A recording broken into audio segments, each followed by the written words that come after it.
Hey YouTube, how's it going? Kevin Cleary here with a knife video for you.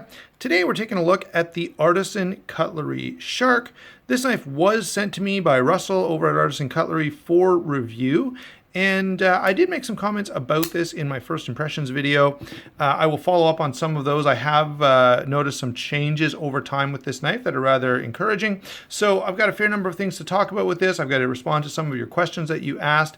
And so let's go ahead and get into this. This, of course, is the Shark from Artisan Cutlery. It's a long, slim knife design that, in fact, offers, that is fairly attractive to me. I like the fact that I can get a lot of blade in a fairly small package.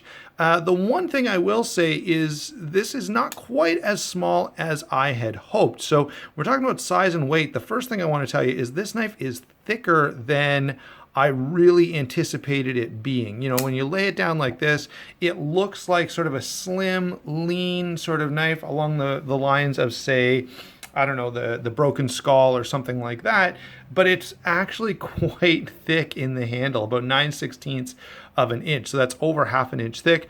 The blade stock as well is fairly thick. I believe it's like 145 thousandths. Let me double check on that one. 149 thousandths. So, quite a good margin thicker than a pair of two, let's say. I think I've got one here so I can give you an idea of what that looks like side by side. We'll do that in a second. The size overall on this guy is 9 inches. The blade is 4 inches. The handle is 5 inches. Now, it's not overly heavy, which is nice for a knife of this size. So it only weighs 4.4 ounces. But as I say, it's a little thicker in handle than I would have expected. Now, that said, it does carry pretty comfortably. So I can't take points off for that. But I will talk when we get to, design and construction a little bit about my thoughts on how thick this handle material is. In terms of how it carries, it's actually pretty darn comfortable the way everything is set up. It goes in and out of pocket easily, and you really don't even know it's there. But when you do take it out, you've got a fairly substantial folder on your hands, okay? So that's size and weight. Let's go on and talk about this blade. This is not one of the budget models, okay? I don't know, I can't remember. I think their budget models are in D2. This is S35VN with a stonewash finish. You can see a, flat grind on this. I'd call it a high flat grind, but this blade is so narrow that even though it is ground fairly high for the blade, it's gonna really perform more like, sort of a saber grind or a medium flat grind. And that's about my only issue with this blade. The performance in terms of edge retention has been quite good. The finish with the stonewash, I'm quite happy with. The blade stock is just a little thick on this guy. And at 145 thousandths, now it's still fairly thin behind the edge. It's only 28 thousandths behind the edge, which is actually quite similar to a pair of two. But the blade stock is thicker, so you actually end up with quite a substantial sort of wedge action happening here. Now, in use, it's not all that bad, and I purposely went out and tried to cut some stuff that could be problematic. Certainly most folders, I've never really had a folder that was so thick that it wouldn't cut cardboard reasonably well. You put a sharp edge on just about anything, with some exceptions, Benchmade Ergonomics or, the Lion Steel SR1, they struggled a little with cardboard, but that's sort of a rare exception. Okay, so this will go through cardboard quite nicely, and for most EDC tasks, it'll be fine. But if you try to cut up an apple, you're gonna have some issues. It's gonna break apart on you.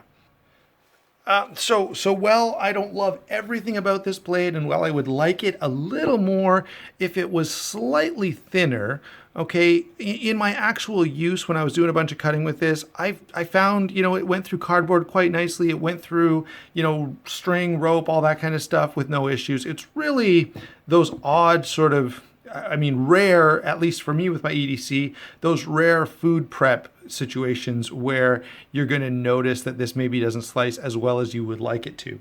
All right, outside of that, I've actually really enjoyed this blade. It holds an edge really well. Being S35VN, it takes an edge really well. It's not going to rust. S35VN is a great steel that lots of us are familiar with. I don't need to really belabor that point a whole lot. The next thing I want to talk about, though, is lockup and deployment, and we will have a little more to say here. First off, on the smoothness of this knife and the detent, it is really, really dialed in. This knife is very, very smooth, very clean feeling action. It's, really impressive in that regard. No blade play of any kind, at least side to side. Okay. Now there is a slight, and it's definitely better than it was. All right, and I do have to put a fair bit of pressure. If I just give like sort of a little wiggle here, there's no blade play. But if I really get some muscle behind it, I can get the lock bar to rock just a little bit, which is really annoying, guys. And this is where I do have to make some comments. I got a number of messages from you guys that are having some issues with the Artisan Cutlery liner locks. Didn't see too much about the frame locks, okay? They seem to have that dialed in a little better.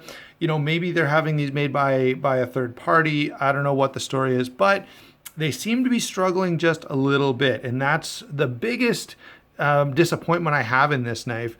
If you look here, the lockup is very early. All right, and you combine that with just that little bit of blade play, and it's not substantial, and I do have to push on it pretty hard, but I can get it to move. And that's just troubling, okay? I just feel like there's some potential for failure there when you combine that really, really early lockup. Now that has come over a little. I'll try to show you. When I first got this, the lock bar was even further over here. Like it was like barely catching the blade, sort of like that. Now it's better. Okay, it has broken in a little bit, and as it's broken in, the blade play has gotten better as well, but it's absolutely still there. So that's going to be my biggest detraction from this knife. And I will say I've heard that complaint about a couple of other Artisan liner locks. So hopefully that is not a problem for them. Maybe, you know, just the 5 or 6 people that happen to get bad ones have all contacted me. I don't know, guys. I'm a little, so that's my one issue with this knife. Now, let me say, other than that, the action is fantastic. It works really well. The lock bar is very accessible. It did take me a little bit. If you try to light switch this, I don't know, it doesn't work quite as nicely. What it really likes to do is have pressure applied in this direction. So if you kind of push down on the way the flipper tab is contoured to allow you to push down anyway, that's how it performs best. And there is a little bit of a learning curve there. Now, let me say that over the last few weeks, as I've been carrying this and using it and flipping it, I will say the action is very addictive. So I've been flipping this a lot. It's a great fidget knife. That little bit of movement that I've been describing has improved, and that makes me suspect that given a little more time, it would get better. Nonetheless, that's not my favorite thing to have, and you guys know I get really anal about blade play. I just hate if there's any movement in that blade whatsoever. It drives me absolutely crazy. So if you're like me in that regard, this may be one to take a pass on, and that may be a larger issue for Artisan. So I'm going to reserve judgment for now, but look for further comments on that. I will also contact Russell and have a chat with him about that to see if they're having other people making similar comments, and if they have any plans to, you know, to make changes, or if we should suspect a second generation where that sort of little hiccup has been taken care of. All right. By the way, it is they are ceramic bearing, single row, you know, smooth as silk. I've got to give a lot of credit. They've done a great job there. Let's go ahead now and talk about the handle construction, which is, of course, carbon fiber over stainless steel liners.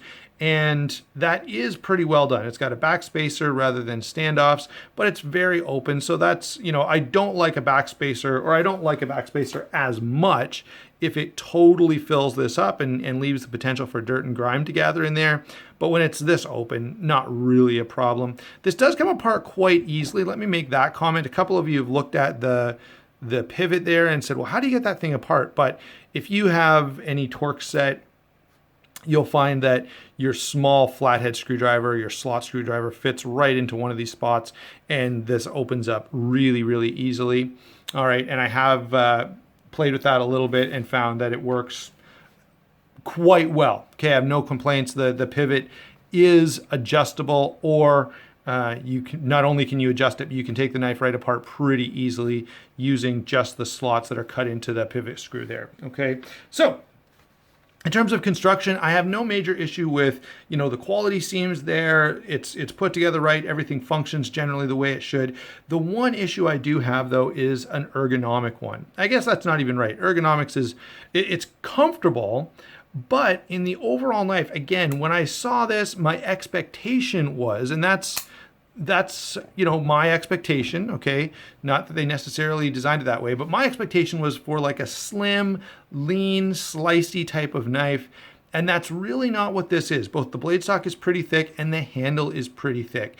I would love to see this same design, but just leaned out. If you took an 1/8 of an inch overall, if you thinned out the blade, thinned out the 2 carbon fiber scales, this knife would be that much more impressive because it would weigh a little bit less. It would be a little slimmer overall. And the slimness, in terms of its width, just seems to fit that slim, lean profile that the knife has when you kind of look at it from this perspective. All right, so that's really, and you could probably accuse me of being a little unfair about that. Because it is comfortable in hand and it carries nicely. It's just thicker than I anticipated. Okay, so let's just kind of leave it at that. In terms of comparisons, I've got a few here for you. The first one is going to be a Rat Model 1. There are a couple of reasons for that. One, it's a stainless steel liner lock with carbon fiber. Now the carbon fiber on the Artisan is a little more attractive for sure than the very cheap looking one on the Rat Model 1. And the steel is a considerable step up.